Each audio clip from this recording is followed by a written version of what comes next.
அன்புக்கினிய மாணவ செல்வங்களுக்கு வணக்கம். இந்த வீடியோவில் நடந்து முடிந்த ஜூலை 2026ஆம் ஆண்டு 12ஆம் வகுப்புக்கு நடந்த சப்ளிமெண்ட்ரி எக்ஸாம் உடைய கொஷின் பேப்பர் ப்ளஸ் அதில் 1 மார்க்குக்கான கம்ப்ளீட் டிஸ்கஷனும் 2 மார்க்கு 3 மார்க்கு 5 மார்க் ரிலேட்டடாக நெக்ஸ்ட்டு அடுத்தடுத்த வீடியோக்களில் நம்ம டிஸ்கஸ் பண்ணலாம். ஸோ அந்த 2026 ஜூலை மாதம் நடந்த கெமிஸ்ட்ரி +2 பப்ளிக் எக்ஸாமில் என்னென்ன வேதியியல் வினாக்கள் கேட்கப்பட்டிருக்கு அப்படின்றத பார்க்கலாம். இது ஜஸ்ட்டு +2 உடைய கொஷின் பேப்பர் மட்டும் அப்படின்னு எடுத்துக்கொள்ளாமல் நீட்டு, ஐஐடி, ஜேஇஇ மற்றும் அதர் காம்படிட்டிவ் எக்ஸாம் எழுதக்கூடிய மாணவர்கள் கொஞ்சம் கண்டினியூஸாக வாட்ச் பண்ணிட்டு வாங்க. இந்த தகவல்களிலிருந்து மற்ற போட்டித் தேர்வுக்கான வினாக்கள் விடைகளும் நம்ம டிஸ்கஸ் பண்ணலாம். நம்பர் 1 பாருங்கள், பாக்சைட்டினுடைய இயைபு என்ன அப்படின்றது. பாக்சைட் ஆஸ் தி காம்போசிஷன், இது ஃபஸ்ட்டு லெசன்லேருந்து புக் பேக்கிலிருந்து இந்த வினா கேட்கப்பட்டிருக்கு. இதுக்கு சரியான விடை option B, aluminium oxide n times water. இதுக்கு இன்னொரு பேரும் கொடுக்குறாங்க பாருங்கள். பாக்சைட் அப்படின்றது நமக்கு chief ore of aluminium. Aluminium பிரித்தெடுத்தலில் கிடைக்கக்கூடிய ஒரு எளிய தாது அப்படின்றது பாக்சைட்டு. பாக்சைட் அப்படின்றது பாருங்கள், ஹைட்ரேட்டட் அலுமினியம் ஆக்சைடு, அதுக்கு பேர் பாக்சைட் அப்படின்ற பேரை கொடுக்குறோம். So general molecular formula Al2O3 n times water. நீர் n டைம்ஸ் இருக்கணும். அதனால் முதல் கேள்விக்கு சரியான விடை ஆப்ஷன் பி. கொஷின் நம்பர் 2க்கு போகலாம். கொஷின் நம்பர் 2 பாருங்கள், பக்மினிஸ்டர் ஃபுல்லரினில் காணப்படும் 6 வளையங்களின் எண்ணிக்கை. Okay, the number of 6-membered rings present in Buckminster Fullerene is அப்படின்னு கொடுத்துருக்காங்க. You know very well, இந்த Buckminster Fullerene also known as பக்கி பால், பக்கி பந்து அப்படின்ற பேரும் அழைக்கப்படுகிறது, அல்லது ஷாக்கர் பால் அப்படின்ற பேரும் அழைக்கப்படுகிறது. இதனுடைய வடிவம் ஹைகாசோஹெட்ரான் அப்படின்றது இதனுடைய வடிவம் அப்படின்றது அடுத்த தகவலும். காமனான பக்மினிஸ்டர் ஃபுல்லரின் அப்படின்றது C60, அதாவது 60 கார்பன் அணுக்கள் சேர்ந்து உருவாவது தான் பக்மினிஸ்டர் ஃபுல்லரின் அப்படின்றது. தென் பக்மினிஸ்டர் ஃபுல்லரின்ல டோட்டலாக 32 ஃபேஸஸ், 32 வடிவங்கள், முகப்புகள் அப்படின்றது இருக்கும். ஃபேஸ் FAC, முகப்புகள் அப்படின்றது காணப்படும். இந்த 32 ஃபேஸில் நமக்கு இது போன்ற ஒரு 5-membered ரிங்கு, ஐங்கோண வளையங்களும், தென் 6-membered ரிங்கு எக்ஸகன், அருங்கோண வளையங்களாலும் உருவாக்கப்பட்டிருக்கு. இதில் நமக்கு கேள்வி கேட்டது 6-membered ரிங்கு, 6 வளையங்கள் எத்தனை அப்படின்னு கேட்டிருக்காங்க. பாருங்கள், எக்ஸகோனல் 20 மெம்பர்ஸ் இருக்காங்க, 20 எக்ஸகோனல், பென்டகோனல் 12 அப்படின்னா நமக்கு இதுக்கு சரியான விடை ஆப்ஷன் டி, 20 எக்ஸகோனல் ரிங்ஸ் இருக்குது. இதே கேள்வி பாருங்கள், இங்கே 12 அப்படின்றது நமக்கு அடுத்த கேள்வி கேட்கலாம். இட் இஸ் பென்டகோனல், ஐங்கோண வளையங்கள் காணப்படுகிறது.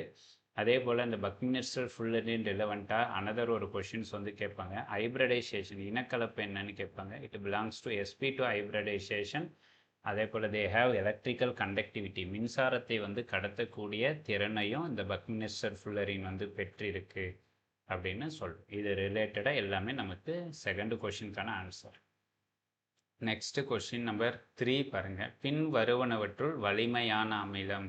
இதுவும் நமக்கு 3வது பாடத்திலிருந்து புக் பேக், புத்தகத்தின் பின்பக்கம் இருந்து கேட்கப்பட்டிருக்கு.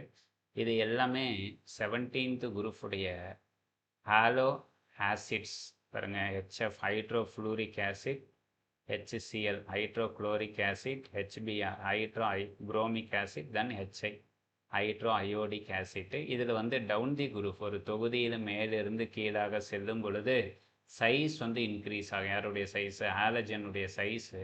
அதனால் இந்த பாண்டு டிஸ்டன்ஸ், ஹைட்ரஜனுக்கும் ஹாலஜனுக்கும் இடையிலான பாண்டு டிஸ்டன்ஸ் அதிகமாகும். பிணைப்பு நீளம் அதிகரிப்பதனால இங்கிருந்து ஹைட்ரஜனை ரிலீஸ் பண்ணுறது ஈஸியாக இருக்கும். அதனால் எது ஹைட்ரஜனை எளிதில் கொடுக்கின்றதோ அது என்ன அமிலம்? வலிமையான அமிலம் அப்படின்னு பேர். இங்கிலீஷில் ஸ்ட்ராங்கஸ்ட் ஆசிட் அப்படின்றோம். So which one is easily release the hydrogen ion அப்படின்னு கேட்டால் HI. ஹைட்ரோ அயோடிக் ஆசிட் வந்து நமக்கு ஹைட்ரஜனை எளிதில் வந்து வழங்கும். இதே கேள்வியில் வீக் ஆசிட் அப்படின்னு கேட்டால் ஹெச்எஃப். இது வந்து வீக் ஆசிட். தமிழ் வந்து வலிமை குறைந்த அமிலம் அப்படின்னா ஹெச்எஃப் மேலே இருக்கிறவரை சொல்லணும். இதிலே கொஷின்ஸ் பாருங்கள். அசிடிக் நேச்சர் அப்படின்னு கேட்டால் ஹெச்ஐ, ஹெச்பிஆர், ஹெச்சிஎல், தென் ஹெச்ஐ. இதே அடுத்த கேள்வி வந்து தெர்மல் ஸ்டெபிலிட்டி, வெப்பத்தின் வந்து நிலைப்புத்தன்மை கேட்டீங்கன்னா பாருங்கள், ஹெச்எஃப் வந்து மோர் ஸ்டேபிள். ஏன் ஹெச்எஃப் வந்து மோர் ஸ்டேபிள் அப்படின்னு கேட்டால் ரீசன் வந்து இந்த ஹெச்எஃப் வந்து ஹைட்ரஜன் பிணைப்பு, ஹைட்ரஜன் பாண்ட் அப்படின்றது எக்ஸிஸ்ட் ஆகும்.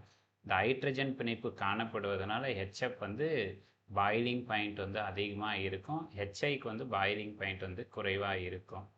அதனால் இந்த ஹைட்ரஜன் பாண்ட் வந்து எந்த ஹாலோ ஆசிட்ஸில் இருக்குது அப்படின்றத ஒரு கேள்வி கேட்கலாம். நமக்கு ஹெச்எஃப்ல வந்து இருப்பாங்க அப்படின்றத பார்த்துக்காங்க. தென் கொஷின் நம்பர் 4 பாருங்கள். பின்வருவனற்றுள் எந்த லாந்தனைடு அயனி டயாகாந்த தன்மை உடையது அப்படின்னு கேள்வி கேட்டிருக்காங்க. Which of the following lanthanide ions in diamagnetic nature. இது வந்து 4th லெசன்லேருந்து இதுவும் புக் பேக்கு கேள்வி தான். நமக்கு ஜென்ரலாக தெரிஞ்சிக்க வேண்டியது இந்த மேக்னெட்டிக் நேச்சரில் 2 நேச்சர், ஒன்று பாராமேக்னெட்டிக், இன்னொன்று வந்து டயாமேக்னெட்டு. பாராமேக்னெட்டிக் அப்படின்னு கேட்டிங்கன்னா நமக்கு அன்பேர்டு எலக்ட்ரான் இருக்கணும், ஞாபகம் வச்சுக்கோங்க. அன்பேர்டு எலக்ட்ரான் ப்ரெசன்ட் அப்படின்னு கேட்டால் அது வந்து பாராமேக்னெட்டிக். தமிழ் வந்து பாராகாந்த தன்மை உடையது. No unpaired. வேறங்க எக்ஸாம்பிள் வந்து பாருங்கள், எஃப்ல வந்து எஃப் ஆர்பிட்டாலாக இருந்தாலும் சரி, இது டி பிளாக் பேசும்பொழுது டி ஆர்பிட்டாலாக இருந்தாலும் சரி, பி பிளாக்கில் பி ஆர்பிட்டால் கம்ப்ளீட்டாக ஃபில்லாக இருக்கணும், அல்லது 0வாக இருந்ததுன்னா அது டயாமேக்னெட்டிக் நேச்சர். அதே மாதிரி F14 கம்ப்ளீட்லி ஃபில்டு, அதனால் டயாமேக்னெட்டிக்கு. F1 to 13 வரைக்கும் இருக்கும்பொழுது நமக்கு அன்பேர்டு எலக்ட்ரான்ஸ் இருக்கும். அப்படி இருக்கிறவங்க வந்து பாராமேக்னெட்டிக் நேச்சராக இருப்பாங்க. எஃப் ஆர்பிட்டாலில் மேக்ஸிமம் 7 எலக்ட்ரான் இருக்கிறது. அன்பேர்டு எலக்ட்ரானுடைய எலக்ட்ரான்கள் வந்து 7 அதிகமாக இருக்கிறதுனால அது பேராமேக்னெட்டிக் நேச்சர் வந்து அதிகம். நமக்கு இங்கே கொடுத்துருக்கக்கூடிய அந்த சீரீஸில் பாருங்கள், ஈரோஃபியம்ன்றது 63 அட்டாமிக் நம்பர். அதில் வந்து ஈரோஃபியம் 2+ அப்படின்னும் பொழுது அதனுடைய எலக்ட்ரானிக் கான்ஃபிகரேஷன் 4f7. எஃப் ஆர்பிட்டாலில் 7 அன்பேர்டு எலக்ட்ரான்ஸ் இருக்குது, அதனால் அது வந்து பாராமேக்னெட்டிக். தென் இட்டர்பியம் அப்படின்றது அட்டாமிக் நம்பர் 70, அதனுடைய எலக்ட்ரானிக் கான்ஃபிகரேஷன் 4f14. 4f14னா எஃப் ஆர்பிட்டாலில் 14 எலக்ட்ரான்ஸ் வந்து கம்ப்ளீட்லி ஃபில்டு, அதனால் இது வந்து டயாமேக்னெட்டிக். ஸோ இதுக்கு சரியான விடை வந்து நமக்கு option B, ytterbium. Then what about cerium. சீரியத்துக்கு பாருங்கள், அட்டாமிக் நம்பர் 58. சீரியம் 2+ன்றது 4fல 2 எலக்ட்ரான்ஸ் இருக்கும், 2 அன்பேர்டு எலக்ட்ரான், அதனால் இது வந்து பாராமேக்னெட்டிக். தென் லாஸ்ட் ஒன் வந்து சமரியம். சமரியம் 2+. சமரியம் வந்து அட்டாமிக் நம்பர் 62. 2+னா 60 எலக்ட்ரான்ஸ் இருக்கும், அதனுடைய எலக்ட்ரானிக் கான்ஃபிகரேஷன் 4f வந்து 6, அதனால் அன்பேர்டு எலக்ட்ரான் 6 இருக்கிறதுனால அதுவும் பாராமேக்னெட்டிக். ஸோ இந்த கேள்வியில் வந்து சரியான விடை டயாமேக்னெட்டிக் வந்து இட்டர்பியம் 2+ அப்படின்றது சரியான விடை. அடுத்த கேள்விக்கு போகலாம். கொஷின் நம்பர் 5 பாருங்கள். 5. உலோக அயனியின் ஆக்சிஜனேற்ற எண் 0 மதிப்பினை பெற்றிருக்கும் அணைவு சேர்மம் எது? இது வந்து நமக்கு 5வது பாடத்தில் இதுவும் புக் பேக் என்று தான் கேட்கப்பட்டிருக்கு.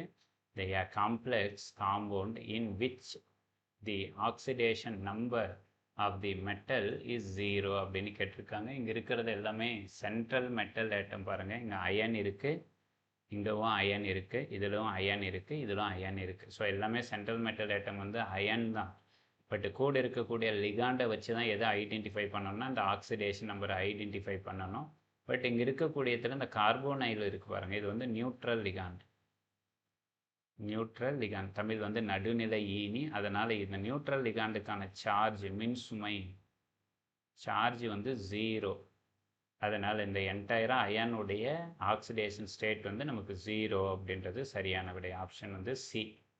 இதுவே வாட் அபவுட் ஏவுக்கு என்னவா இருக்கும் அப்படின்னா, இந்த ரிலவெண்ட்டான தகவல்கள் வந்து மாணவர்கள் கொஞ்சம் தெளிவாக புரிஞ்சு வச்சுக்கோங்க. நான் இங்கே எழுதுகிறேன். அயனுக்கு கால்குலேட் பண்ணணும், அதனால் you consider S X plus எத்தனை பொட்டாசியம் இருக்காங்கன்னா பாருங்கள், 4 பொட்டாசியம் இருக்குது. தென் ப்ளஸ் எத்தனை சயனைடு இருக்குன்னா 6 ப்ராக்கெட்டுக்குள்ளே Cn மைனஸ் சயனைடு அயான்ஸ் இருக்குது ஈக்குவல் டு 0. மேலே எதுவும் மின்சுமை கிடையாது காம்ப்ளெக்ஸ் மேலே, அதனால் என்ன போட்டுக்கிறோம் 0. தென் எக்ஸு ப்ளஸ் 4 பொட்டாசியத்துக்கு சார்ஜ் வந்து +1 ப்ளஸ் 6 சயனைடுக்கான சார்ஜ் வந்து -1 equal to 0. So x plus 4 minus 6 equal to 0. Then what about the x value அப்படின்னா +2. இந்த இடத்துல அயனுடைய ஆக்சிடேஷன் ஸ்டேட்டு +2. இதுவே நெக்ஸ்ட் இருக்கக்கூடிய காம்ப்ளெக்ஸுக்கு வரலாம். இன்கேஸ் இந்த காம்ப்ளெக்ஸுக்கு கொடுத்துருந்தாங்கன்னா அயனுக்கான ஆக்சிடேஷன் ஸ்டேட் தான் கண்டுபிடிக்கிறேன் எக்ஸ்ன்னு எடுத்துக்காங்க. தென் 3 யார் இருக்காங்க சயனைடு லிகாண்ட் வந்து இருக்குது ப்ளஸ் பாருங்க 3 டைம்ஸு என்ன லிகாண்ட் இருக்குது அமோனியா NH3 இருக்குது. ஸோ காம்ப்ளெக்ஸ் மேலே ப்ளஸ்ஸு மைனஸ்ன்னு எதுவும் கிடையாது, அதனால் என்ன போட்டுக்கிறோம் 0. தென் எக்ஸு ப்ளஸ் 3 சயனைடுக்கான மின்சுமை -1 தென் ப்ளஸ் இந்த இடத்துல 3 இன்ட்டு அமோனியாவுக்கான சார்ஜ் வந்து 0 நியூட்ரல். ஸோ பாருங்கள் எக்ஸு ப்ளஸ் இன்ட்டு -3 தென் ப்ளஸ்ஸு 0 இன்ட்டு 3 இன்ட்டு 0 மல்டிபிள் பண்ணும்பொழுது 0 ஈக்குவல் டு 0. நமக்கு எக்ஸோடைய மதிப்பு -3 கிடைக்கும், ஈக்குவல் டு அந்த பக்கம் போகும்பொழுது +3. ஸோ இந்த இடத்துல அயனுடைய ஆக்சிடேஷன் ஸ்டேட்டு +3. இதே தான் நமக்கு ஆப்ஷன் டிக்கும். இங்கே இருக்கக்கூடிய அயனுக்கும் நீங்கள் கண்டுபிடிக்கணும்னா பொட்டாசியத்துக்கு +3 சயனைடுக்கு -6. ஸோ +3லேருந்து -6 போச்சுன்னா ரிமைனிங் -3 இருக்கும், ஈக்குவல்ட்டுக்கு அந்த பக்கம் நீங்கள் கொண்டு போகும்பொழுது அயனுடைய ஆக்சிடேஷன் ஸ்டேட்டு +3ன்றது கிடைக்கும். பட் ஆப்ஷன் சிக்கு மட்டும் நமக்கு இந்த கார்போனைல் நியூட்ரல் லிகாண்ட் இருக்குது, அதனால் சார்ஜ் 0, அதனால் அதனுடைய ஆக்சிடேஷன் நம்பரும் 0. தென் நெக்ஸ்ட்டு கொஷின் நம்பர் 6 பாருங்கள். இது வந்து 6வது பாடம் புத்தகத்தில் இன்சைட்லேருந்து இந்த கேள்வி வந்து கேட்டிருக்காங்க. டேஸ் என்பது ஒரு சகப்பிணைப்பு படிகமாகும். டேஸ் இஸ் ஏ கோவேலண்ட் கிறிஸ்டல் அப்படின்னு கொடுத்துருக்காங்க. இதில் NaCl வந்து அயானிக், சோடியம் குளோரைடு நமக்கு தெரியும் அயானிக் கிறிஸ்டல், அயனி படிகம். தென் SiO2ன்றது ஆன்சர் சிலிகேட், அது வந்து கோவேலண்ட் கிறிஸ்டல். பொட்டாசியம் குளோரைடுன்றது அயானிக், அயனி படிகம். தென் மெக்னீஷியம்ன்றது மெட்டாலிக், உலோக படிகம், மெட்டாலிக் நேச்சர். அதனால் இதுக்கு சரியான விடை நமக்கு ஆப்ஷன் பி. நெக்ஸ்ட் கொஷின்ஸ் போகலாம். கொஷின் நம்பர் 7 பாருங்கள். இது வந்து புத்தகத்தின் பின்பக்கம் இருந்து கேட்கப்பட்டிருக்கு. ஒரு வினைபடு பொருளின் துவக்க செறிவு 2 மடங்காகினால் இனிஷியல் கான்சன்ட்ரேஷன் வந்து 2 மாறுது. வினை பாதி அளவு நிறைவு பெற தேவையான காலமும் 2 மடங்காகிறது, டைமும் 2 டைம்ஸ் ஆகுது எனில் அவ்வினையின் வினை வகை என்ன அப்படின்னு கொடுத்துருக்காங்க. If the initial concentration of the reactant is doubled, then the time for the off reactions also doubled, then the order of the reaction dash அப்படின்னு கொடுத்துருக்காங்க. இது எல்லாத்துக்கும் நமக்கு என்ன தெரியணும் அப்படின்னு கேட்டால், இதுக்கு ஆஃப் லைஃபுக்கான என்ன இருக்குன்னா ஒரு சமன்பாடுகள் இருக்குது. இப்போ பூஜ்ய வகை வினை அப்படின்னா அதுக்கான ஆஃப் லைஃப்கான சமன்பாடு பாருங்கள். T1/2 equal to concentration of A divided by என்ன சொல்கிறோம் 2K. ஸோ பாருங்கள், இந்த ஆஃப் லைஃப் அப்படின்றது directly proportional to concentration of A. இப்போ டி வந்து அரை மடங்கு, துவக்க செறிவு பாருங்கள் 2 மடங்காக மாறிச்சுன்னா அதனுடைய டைமும் டி ஆஃபும், கான்சன்ட்ரேஷன் 2 டைம்ஸ் மாறுதுன்னா டி ஆஃபும் எத்தனை மடங்கு 2 மடங்காக மாறுது அப்படின்னு கேட்டால் அதுக்கு ஆன்சர் வந்து பூஜ்ய வகை வினை அப்படின்னு சொல்கிறோம். இது வந்து 2 டைம்ஸ் இன்க்ரீஸ் ஆகுதுன்னா இனிஷியல் கான்சன்ட்ரேஷனும் 2 டைம்ஸ் இன்க்ரீஸ் ஆகுது அப்படின்னா T half proportional to initial concentration of A. அதனால் இந்த சமன்பாடு தெரிஞ்சிருந்தாலே மாணவர்கள் ஆன்சர் பண்ண முடியும். What about the first order reaction, முதல் வகைக்கு என்ன அப்படின்னு கேட்டால் பாருங்கள். முதல் வகையை பொறுத்த வரைக்கும் T of 1/2 equal to 0.6931 divided by K. அதனால் முதல் வகை வினை வந்து பாருங்கள் இனிஷியல் கான்சன்ட்ரேஷனுக்கு பொறுத்து அமையலை, ஸோ இண்டிபெண்ட்டு கிடையாது. இந்த T ஆஃப்ன்றது இண்டிபெண்ட் ஆஃப் இனிஷியல் கான்சன்ட்ரேஷன், அதனால் இந்த இடத்துல இந்த மாற்றம் வந்து இருக்காது. வாட் அபவுட் நமக்கு செகண்ட் ஆர்டர், செகண்ட் ஆர்டருடைய T ஆஃப் அரை ஆயுட்காலம் அப்படின்றது பாருங்கள் 1/K concentration divided by A concentration power 0 அப்படின்னா half life period inversionally proportional to initial concentration. அப்படின்னா டி ஆஃப் உங்களுக்கு அதிகமாச்சுன்னா இனிஷியல் கான்சன்ட்ரேஷன் என்ன ஆகணும், டிகிரீஸ் ஆகணும். அப்படி இருந்தால் அது செகண்ட் ஆர்டர். ஃப்ராக்ஷனல் ஆர்டரை பற்றி ஒரு பிரச்சனையும் இல்லை. அதனால் இங்கே இனிஷியல் கான்சன்ட்ரேஷன் இன்க்ரீஸ் ஆகும் பொழுது டைம் பீரியடும் உங்களுக்கு இன்க்ரீஸ் ஆகிறது. எந்த வினை? பூஜ்ய வகை வினைக்கு. ஸோ இதுதான் நமக்கு உண்டான சரியான விடை. இந்த காம்படேட்டிவ் எக்ஸாம்பிள் இந்த 3த்துக்கான ஆஃப் லைஃப் பீரியடும் நமக்கு கொஷின்ஸ் வரலாம். குறிப்பாக அந்த ஃபஸ்ட் ஆர்டரை பேஸ் பண்ணி நமக்கு ப்ராப்ளமும் வரத்துக்கு வாய்ப்பு இருக்குது. பாருங்கள், 0 ஆர்டர் ரியாக்ஷன்ன்றது ஆஃப் லைஃப் எப்படி இருக்குது, டைரெக்ட்லி ப்ரப்போர்ஷனல் டு இனிஷியல் கான்சன்ட்ரேஷனாக இருக்குது. தென் ஃபஸ்ட் ஆர்டர் ரியாக்ஷன் வந்து இண்டிபெண்ட்டு. முதல் வகை வினை அப்படின்றது ஆரம்ப செறிவை பொறுத்து அமையாது. தென் வாட் அபவுட் செகண்ட் ஆர்டர் அப்படின்னா செகண்ட் ஆர்டர் வந்து இன்வெர்ஷனலி தலைகீழாக பொறுத்து இருக்கு அப்படின்னு சொல்கிறோம். இதுதான் 7வதுக்கான விடை மற்றும் விளக்குங்கள். 8வது கொஷின்ஸு போகலாம். பாருங்க, பின்வருவனவற்றுள் லூயி காரமாக செயல்படாதது எது அப்படின்னு கேள்வி கேட்டிருக்காங்க. Which of these is not like to act Lewis base. இது வந்து 8வது பாடத்திலிருந்து புக் பேக்கிலிருந்து கேட்கப்பட்டிருக்கக்கூடிய இந்த வினா. இங்கே இருக்கிறத பொறுத்த வரைக்கும் இந்த மாணவர்களுக்கு எளிதில் புரிந்து கொள்வதற்கு இது சொல்கிறது ஞாபகம் வச்சுக்கோங்க. ஒரு லூயிஸ் ஆசிட், லூயி அமிலம் அப்படின்றது எலக்ட்ரான் டெஃபிஷியன்ட். எலக்ட்ரான் வந்து எப்படி இருக்கிறவங்க, பற்றாக்குறையாக இருப்பவர்கள். பாருங்கள், எலக்ட்ரான் டெஃபிஷியண்ட்டாக இருக்கணும். பெரும்பாலும் பீரியாடிக் டேபிளில் இந்த எலக்ட்ரான் டெஃபிஷியன்ட் ஸ்பீசிஸ் எந்த குரூப்பில் இருப்பாங்கன்னா periodic table 13th group, otherwise called boron family. அப்படின்னா இங்கே இருக்கிறதுல எது போரான் குடும்பம் அப்படின்றது இருக்குன்னு பாருங்கள், இதுதான் BF3. இது லூயிஸ் காரமாக செயல்படாது அப்படின்னா இந்த BF3 அப்படின்றது யார் ஆக்ட் ஆகும், it act as a Lewis base, Lewis acid. Lewis acid Lewis அமிலமாக செயல்படும். லூயிஸ் ஆசிட்னா என்ன அப்படின்னு கேட்டால் ஞாபகம் வச்சு, அந்த லூயிஸ் ஆசிட்ன்றது பேர் ஆஃப் எலக்ட்ரான் அக்செப்டார். ஒரு ஜோடி எலக்ட்ரான்களை வந்து வாங்குறவங்களுக்கு வந்து லூயி அமிலங்கள்னு பேர். ஸோ ரிமைனிங் இருக்கிறவங்க எல்லாமே பாருங்கள், CO இது வந்து 14th group, fluorine 17th group, phosphorus 15th group. இந்த மாதிரி ஃபேமிலியில் இருக்கிறவங்க எல்லாமே எலக்ட்ரான் எஃபிஷியண்ட்டாக இருப்பாங்க, எலக்ட்ரான் அதிகமாக இருப்பாங்க.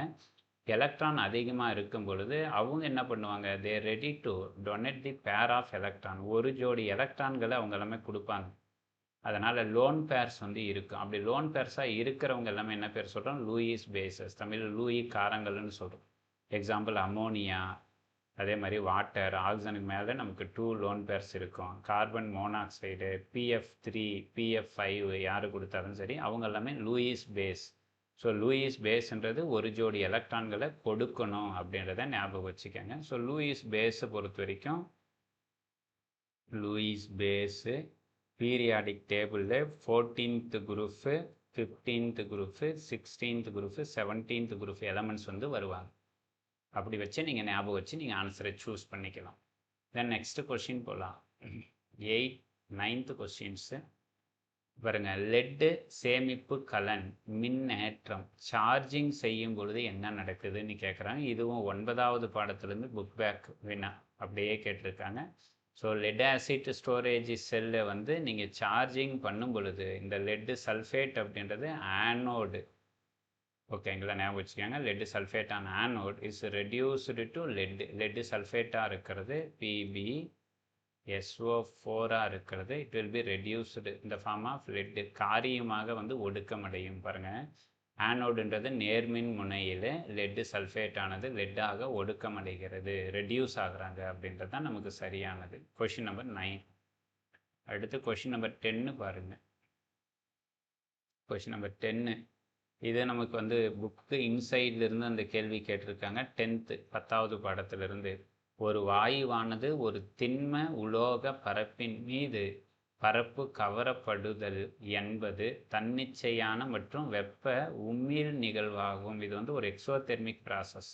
அப்படின்னா என்ன நடக்கும் பாருங்கள். Absorption of a gas on solid metal surface is spontaneous and exothermic. Then delta H increase ஆகுது, டெல்டா S இன்க்ரீஸ் ஆகுது, டெல்டா G இன்க்ரீஸ் ஆகுது, டெல்டா S வந்து டிக்ரீஸ் ஆகுதுன்னு கொடுத்துருக்காங்க. இதுக்கு சரியான விடை ஆப்ஷன் D.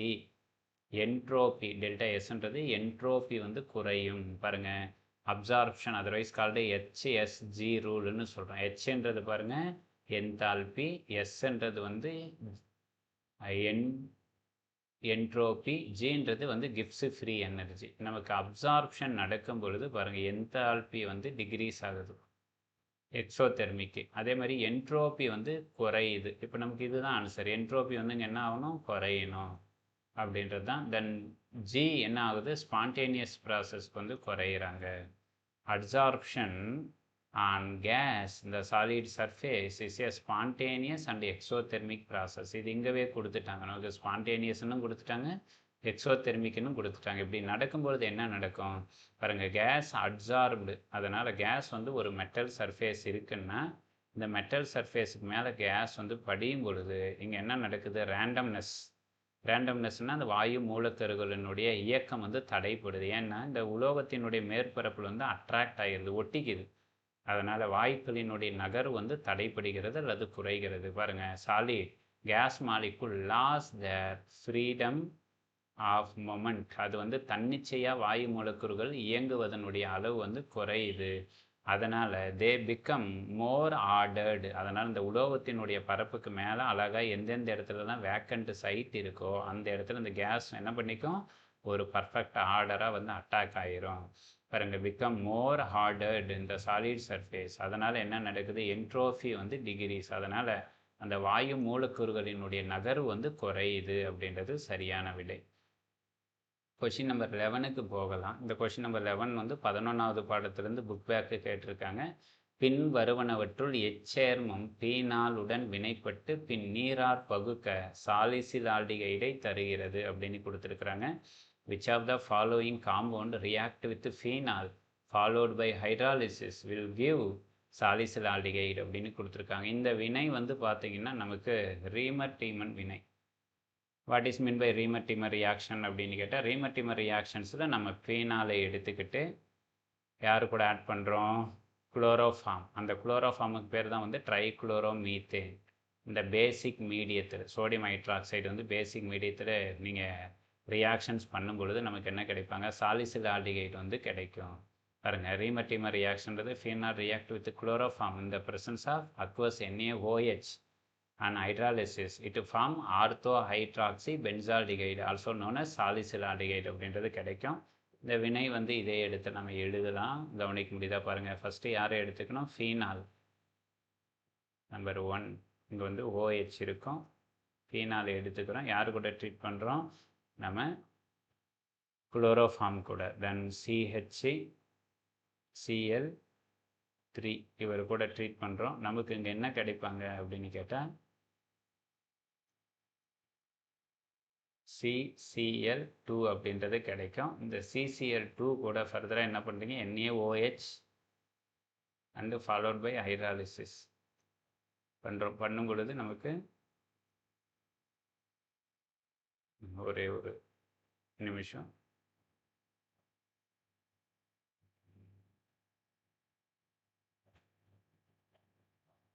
இந்த இடத்துல NaOH போடுறோம்.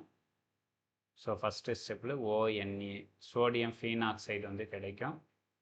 ஏன்னா அது கூட நம்ம குளோரோஃபார்மை ஆட் பண்ணும் பொழுது நமக்கு ப்ராடக்ட் பாருங்கள், இங்கே வந்து OH இது ஃபீனால், இந்த இடத்துல CHO சாலிசிலால்டிகைடு. இதுதான் பேர் ஆர்த்தோ பொசிஷன் ஹைட்ராக்சி குரூப்பு பென்சால்டிகைடு அப்படின்றது நமக்கு ப்ராடக்ட் வந்து கிடைப்பாங்க. ஸோ ஆப்ஷன் வந்து நமக்கு C.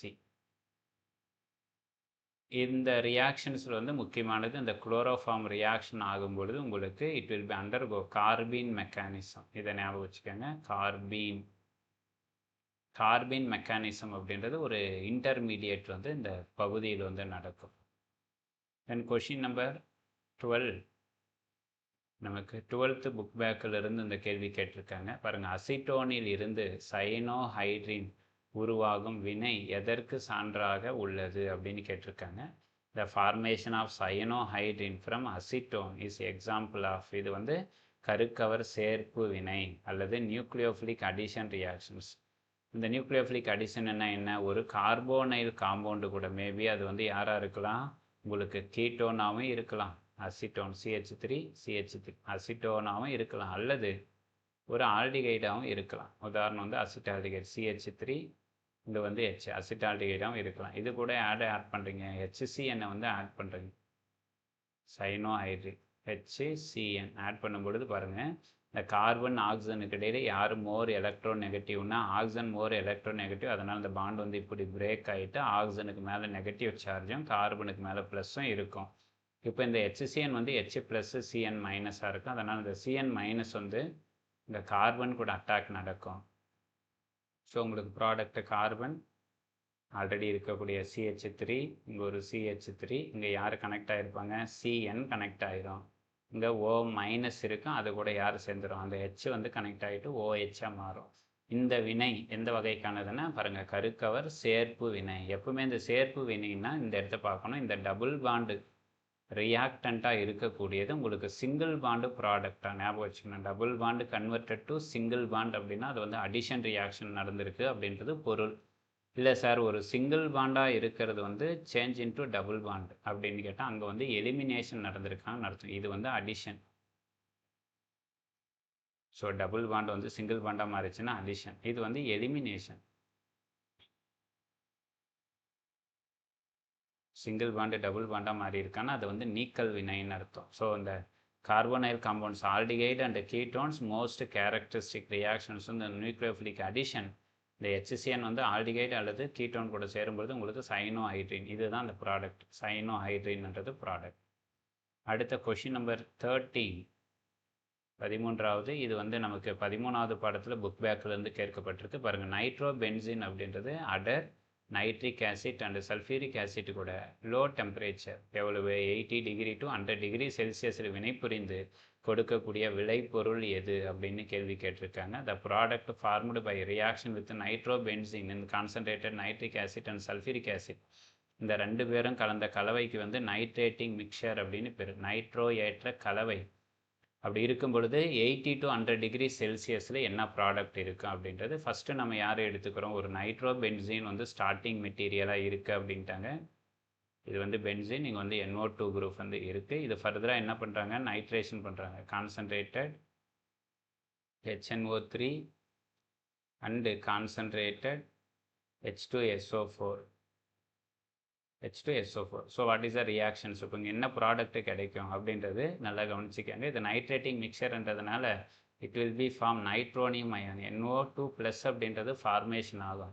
இப்போ இந்த NO2 ப்ளஸ் வந்து எங்கே அட்டாக் ஆகணும், அந்த பென்சின் ரிங்கில் அட்டாக் ஆகணும். அந்த பென்சின் ரிங்கில் எந்த பொசிஷனில் அட்டாக் பண்ணணுன்றது இந்த இடத்துல தீர்மானிக்கிறது யாருன்னா, இங்கே ஆல்ரெடி பென்சினில் கனெக்ட் ஆகிருக்கக்கூடிய குரூப். இதுதான் வந்து டைரக்டார் அப்படின்னு அர்த்தம். எந்த திசையில் வரக்கூடிய நபர் வந்து சேரணுன்றதை தீர்மானிப்போம். நமக்கு தெரியும் இந்த நைட்ரோ குரூப் வந்து எலக்ட்ரான் வித்ட்ராயிங் குரூப்ன்றதுனால இட் டுவர்ட்ஸ் மெட்டா டைரக்டர். அதனால் இது வந்து என்ன பண்ணும், பென்சின் ரிங்கில் மெட்டா பொசிஷனில் தான் போய் அட்டாக் ஆகணுன்றதை தீர்மானிக்கும். அதனால் இந்த அப்கமிங் NO2 குரூப் வந்து இந்த பொசிஷன் அல்லது இந்த பொசிஷன் வந்து அட்டாக் பண்ணாதனால உங்களுக்கு ப்ராடக்ட் இங்கே எழுதுகிறேன் பார்த்துக்கங்க. ப்ராடக்ட் ஸோ ஏற்கனவே இருந்த NO2, இது இப்போ அப்கமிங் NO2. எந்த இது ஃபஸ்ட்டு பொசிஷன், இது செகண்டு, தேர்டு. அதனால் 1,3 உங்களுக்கு என்ன கிடைச்சிருக்கு, டைநைட்ரோ அப்படின்றது கிடைச்சிருக்கு. ஸோ ஆப்ஷன் வந்து சி பாருங்கள், இது D 1,3 டைநைட்ரோ பென்சின் அப்படின்றது நமக்கு சரியான விடை. பாருங்கள், த ரியாக்ஷன் நைட்ரேஷன் அப்படின்றது nitrobenzene using nitrating mixture concentrated nitric acid அந்த கான்சன்ட்ரேட்டட் சல்ஃபியூரிக் ஆசிட். இந்த டெம்பரேச்சர் வந்து 80 to 100 டிகிரின்னா இந்த நைட்ரோ குரூப் வந்து ஸ்ட்ராங்லி டீஆக்டிவேட், அந்த பென்சின் வளையத்தை வந்து கிளர்வுற்ற தன்மையை வந்து குறைக்கக்கூடியதாக இருக்கும். அதனால் வேதிவினையினுடைய வேகம் வந்து குறைவாக நடக்கும். அதனால் எந்த டைரக்டிங் போகும், உங்களுக்கு மெட்டா டைரக்ஷனில் வந்து கிடைக்கும் அப்படின்றது சரியானது. நம்ம அடுத்த கேள்வி 14க்கு பேசலாம். 14வது வந்து விட்டமின் B6 என்பது. இது வந்து 14வது பாடத்தில் புக்கு இன்சைட்லேருந்து கேள்வி கேட்டிருக்காங்க.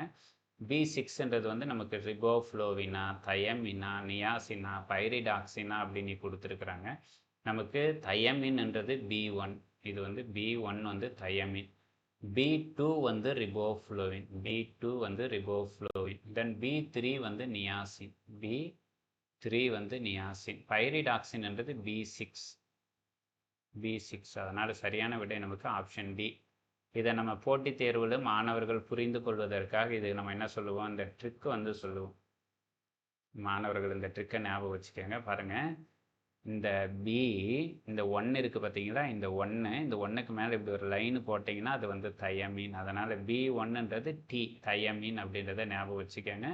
அதேமாதிரி பி, இந்த 2 இப்படி போடுவோம். இப்படி ஒரு லைன் போட்டிங்கன்னா அது சிமிலர் லைக் ஆர் மாதிரி தெரியும். அதனால் B2ன்றது ரிபோ ஃப்ளோவிங் ஆர் அப்படின்றத ரிமெம்பர் பண்ணிக்கோங்க. தென் B3, அதனால் பாருங்கள் இந்த ஒரு ஆஃப் மட்டும், இந்த ஒரு ஆஃபை நீங்கள் ஒரு 90 டிகிரி ரொட்டேட் பண்ணிங்கன்னா என்ன மாதிரி தெரியும். அதனால் B3ன்றது நியாசின்னு.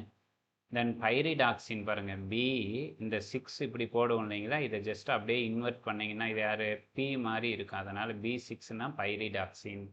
இது போட்டித் தேர்வில் நமக்கு ஷார்ட் அண்டு ஸ்வீட்டாக போன உடனே டக்குன்னு இதை பார்த்த உடனே இந்த பி காம்ப்ளெக்ஸ் விட்டமின்ஸ் ஒன்றுடைய நேமை வந்து எப்படி நம்ம ஐடென்டிஃபை பண்ணுறதுக்கு உண்டான ஒரு ஈஸியான வழி.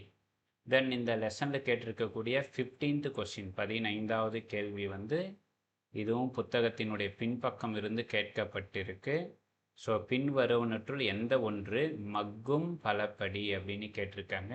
Which one of the following is biodegradable polymer அப்படின்றது. அதுக்கு சரியான விடை வந்து பிஹெச்பிவி.